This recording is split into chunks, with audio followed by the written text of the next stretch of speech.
Security committee ने यह फैसला किया कि अब कोर कमांडर साहब से ब्रीफिंग ली जाए। ये प्रोविंशियल असेंबली है, यहां चीजें कायदे और कानून के तहत चलती हैं और आइन के तहत चलती हैं।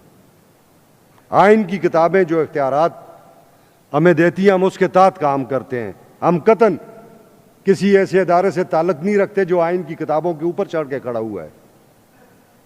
हमने कोर कमांडर साहब को जो लेटर लिखा है, कोर कमांडर साहब इस सूबे में फोर्सेस को कमांड कर रहे हैं, पाकिस्तान की फोर्सेस हैं, तो बैरून मुल्क से नहीं आई हुई। और इस सूबे के अंदर कोई भी काम हो रहा है, उसे ये सूबाई असम्बली भी देख सकती है। कोई भी अदारा है, वो वफाकी अदारा है या कोई भी अदारा है, वो फौज है या कोई दूसरा अदारा है, उसके मामलात को भी ये सूबाई असम्बली देख सकती है। आइन इसे इख्तियार देता है और इसकी स्पेशल सिक्योरिटी कमेटी भी इसे देख सकती है। अब आपने बात की क्यों नहीं मान, कोई नहीं ऐसी बात, सारे मानते हैं, कानून को मानते हैं। जब इन्होंने नहीं मानता तो मार्शल लॉ लगा देते हैं, जो कि इस मुल्क को बहुत दफ़ा देख चुके हैं।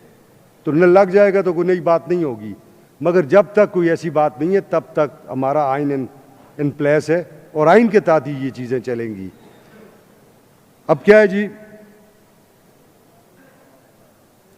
सूबाई असम्बली के रूल ऑफ बिजनेस 2025 आइन पाकिस्तान के आर्टिकल 67 और 127 को मिला के पढ़ें, कायदा 223 उसके ज़ेरी कायदा 3 को पढ़ें। ये कमेटी हर उस मामले पे गौर कर सकती है और कायदा 209 के तहत हम किसी को भी इन कैमरा ब्रीफिंग के लिए कह सकते हैं, वो कोर कमांडर साहब हैं या कोई और है। ये कोई ऐसी बात नहीं है, कोर कमांडर भी पाकिस्तानी है, पाकिस्तानी फोर्सेस को वो लीड कर रहे हैं और हम भी पाकिस्तानी हैं। हम इस सूबे के लोगों के मुंतखब करदा लोग हैं। आज ईस्ट इंडिया कंपनी का वो टाइम नहीं है जब ईस्ट इंडिया कंपनी ने रिप्रेजेंटेशन के नाम पे चंद लोग बिठाए हुए थे और कमांड और कंट्रोल उसका गवर्नर्स के पास था, जो फौज के जरिए कमांड और कंट्रोल कर रहे थे। आज एक आइन पाकिस्तान है, आप उस आइन पाकिस्तान के तहत इन चीज़ों को चला रहे हैं। तो आइन का आर्टिकल 17 ये सारी चीज़ें जो है ना, ये पार्लिमानी बालादस्ती की बात करते हैं और फौज हमारी फौज है। चेयरमैन भी कह चुके, हम भी कहते हैं।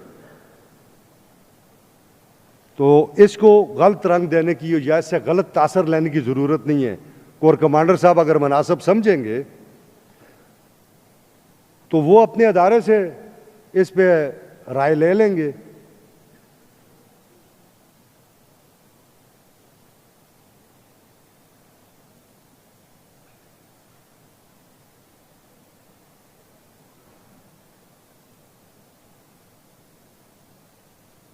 और राय ले लेंगे, जो राय होगी। हम ये समझते हैं कि उन्हें आना भी चाहिए, उन्हें ब्रीफ भी करना चाहिए।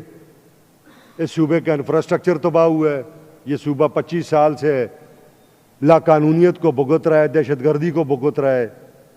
इस सूबे के बेशुमार लोग शहीद हुए हैं, बेगुनाह लोग। इस सूबे में फोर्सेस के लिए फौज के लोग शहीद हुए हैं, एफसीज और लेवीज के लोग शहीद हुए हैं, हमारी पुलिस फोर्स के लोग शहीद हुए हैं।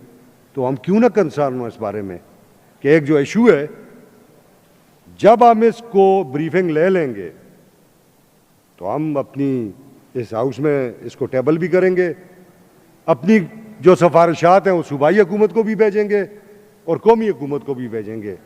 फैसला फिर इन दोनों हुकूमतों ने करना है कि आपने सूबे में आगे करना क्या है। तो ये कोई ऐसी इशू की बात नहीं है, चूँकि लोगों की अपनी राय होती है, मीडिया को भी बाज़ औक़ात एंकर पर्सनस को भी चीज़ें चाहिए होती हैं, कभी अच्छा कमेंट कर लेते हैं, कभी चीज़ के लिए कमेंट कर लें, तो कोई ऐसी बात